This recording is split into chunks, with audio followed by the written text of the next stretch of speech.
Good afternoon. It's good to be with you. This is our first press for as leader. A couple things I'd like to bring up. I know we're going to go week to week, but one thing I think you've always heard me say. I always look to the signal and try to block out all the other noise. So what I'd like to do during these is maybe touch on a few of the things I see happening before we go into questions. But first, before we start, I do want to recognize the passing of John Dingell. I just spoke on the floor about him. What an amazing life. When you think from one aspect, he served as a page. He was here when FDR and was a part of the day to live in infamy. So serving 59 years in the House. First thing that I got to know John Dingell was when I came. I came in 2007. He was already an icon in so many different ways. But I watched the respect that he had from our side of the aisle, where our members would still go to him, ask his advice, the respect that he had. And you have to respect his service. When he became chair of Energy and Commerce, he took in almost all the jurisdiction of everybody else. I jokingly said on the floor he loved that committee so much he didn't think there was a need for any other committee. And he ran it that way. And it was a different Congress. But the other thing, you continue to admire him even in the years that he left, because he believed in public service, and it wasn't a sprint, it was a marathon. But you think of the ever-adapting world and the changes that we have, from social media. Here he was, having served a number of years, Twitter comes into effect, and he was very good on Twitter. My favorite one, and I talked about in the chamber, I thought this was the place that it could be probably the most bipartisan advice he could give us. He did this in, I think, in July of 2017. His tweet was, "I've been trying to repeal and replace the United States Senate since 1955, and no luck." But he was always humorous. But I do reach out with our prayers to his wife, Debbie, who serves with us, and really the legacy that he will leave, I think, people on all sides of the aisle. We could have different philosophical opinions, but he always gave people the opportunity to say their piece, say their advice, but he would hold a very strong gavel as he went through. A couple points I want to touch on now is just a couple days ago we had the State of the Union by President Trump. I thought he did a terrific job. I thought he laid out really for the House something different than people expected he was going to do. I thought he was conciliatory in his remarks, but he also looked about the greatness of America. Fantastic guests that he brought through and the way he weaved it through the speech from where he started to where he ended. I think when you talk to all members and you talk about that speech, they would look to certain moments of certain guests that touched them in a manner that they hadn't probably not been touched before in the State of the Union. He started with the World War II vets, but then when he brought it back, a World War II vet also bringing out, saving an individual from the concentration camps coming through as well. Very moving, but it also taught and made America look back to the exceptionalism of this country, and made us think about the other things that he talked about, the challenges of what we have. But we've risen to that occasion before to solve them, that we can do the same again. And you can do it in divided government. And I hope as though when I looked to the Democrats that they saw an individual that wanted to work with them. I was a little disappointed in some of the actions, though, and I'll give you a few of them. When the president talked about a few facts about low unemployment, think about it, especially for women, African Americans, disabled Americans. This is a place that all Americans should be excited about. And for the same point that the president said, "No, keep standing, you're going to like my next line," that he honored them for their win. I think at the same time when they stayed seated, when he was talking about where America stood with employment, that's where they should have looked to the better angels and probably stood up. I looked at when we talk about lifting up all communities, when we talk about working together and continuing to build. I'm disappointed about what I saw come out yesterday on what it would do to our communities and our middle class on this new Green Deal, how it would affect those who are the most vulnerable, for the economic ladder to rise, gives me a real challenge. And then when I think about comparing where we were when you put those first 10 bills for HR numbers, you save those for what could be the most important. We thought it was the economy. We do tax and others. They talk about an election. The president of the State of the Union honored them for winning in a fair election. But what are one of the first things the Democrats want to do? Change the ability where it's no longer fair. where the FEC would no longer be bipartisan with the same number of Democrats to Republicans. But no, one party would have a stronger number than the other. That's not the direction America wants to go. There'll be wins and there'll be losses, but they do not expect that someone puts their thumb on the scale.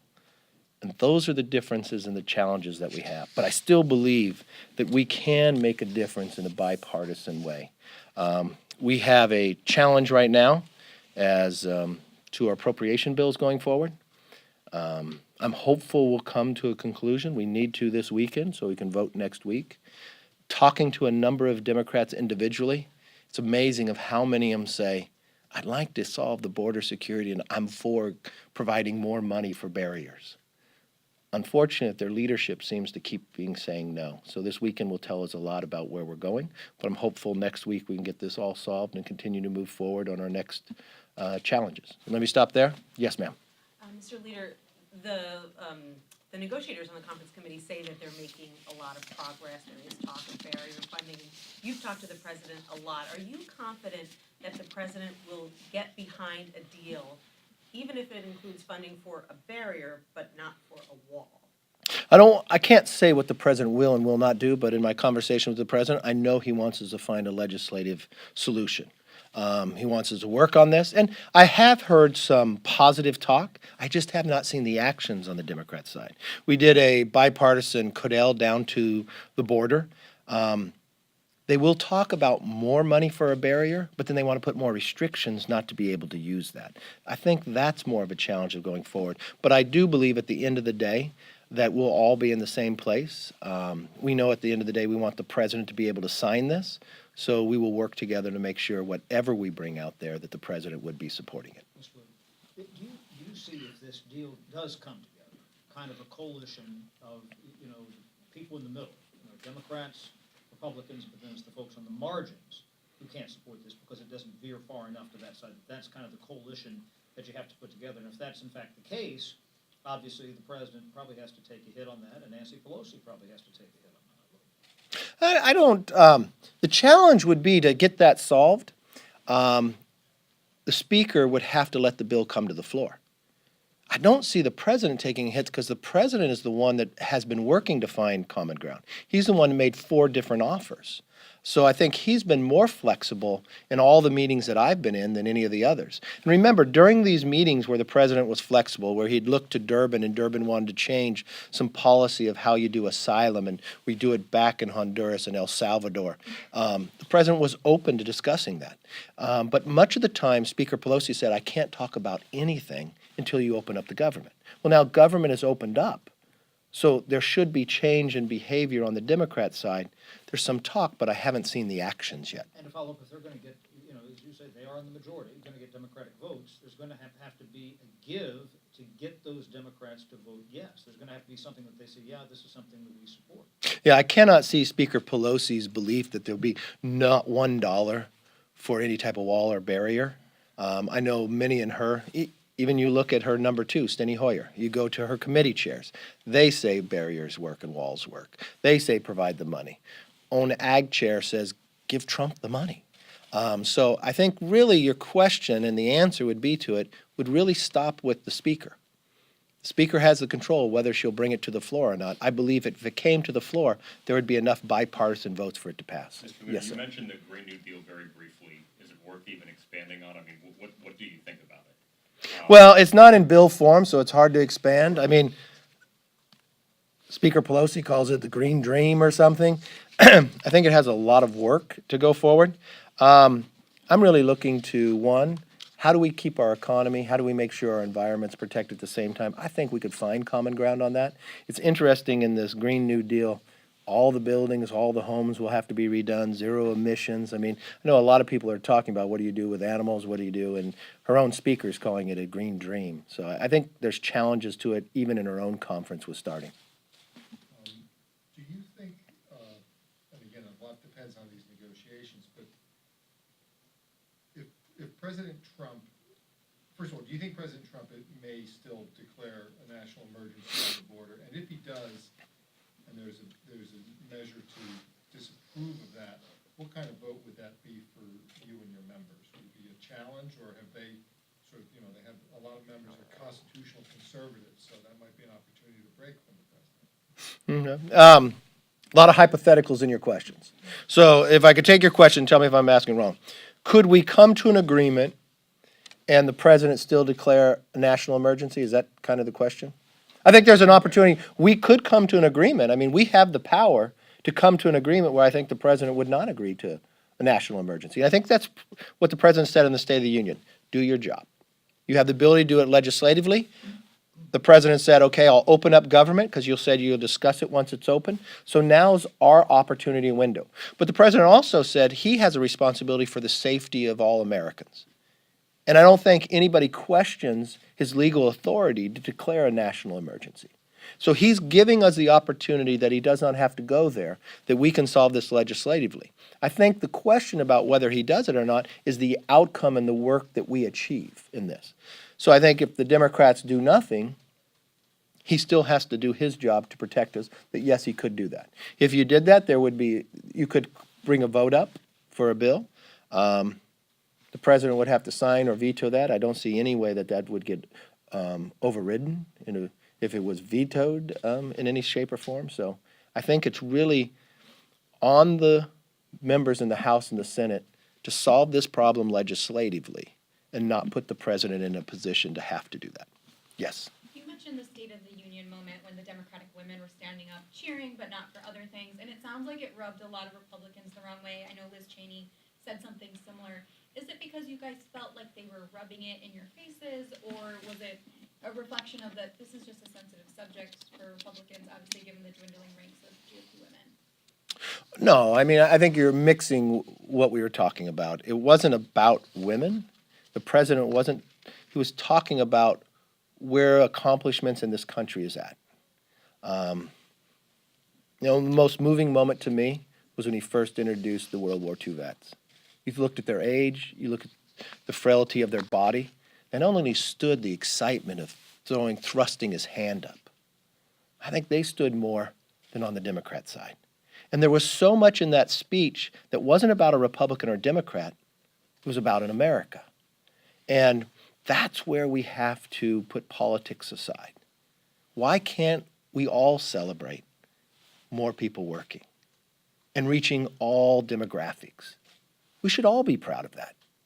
That's, I think, comes to the point that almost people go in just to dislike a president, so even if he says happy birthday to you, you're upset.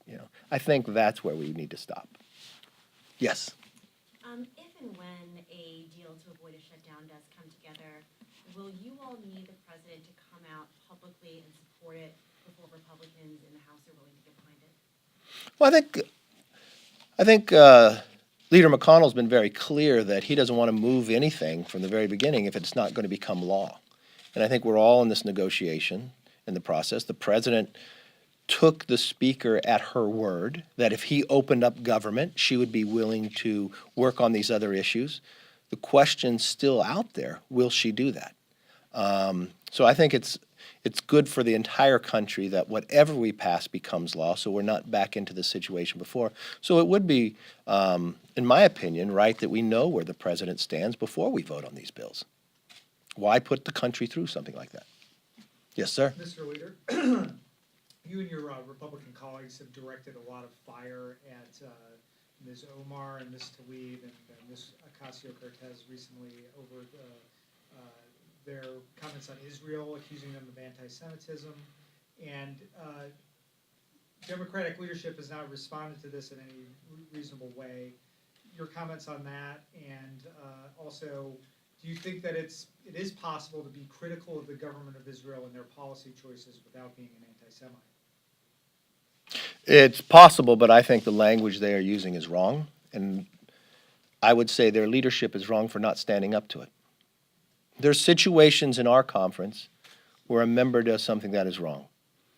I think you've seen from my own actions that I take action about it.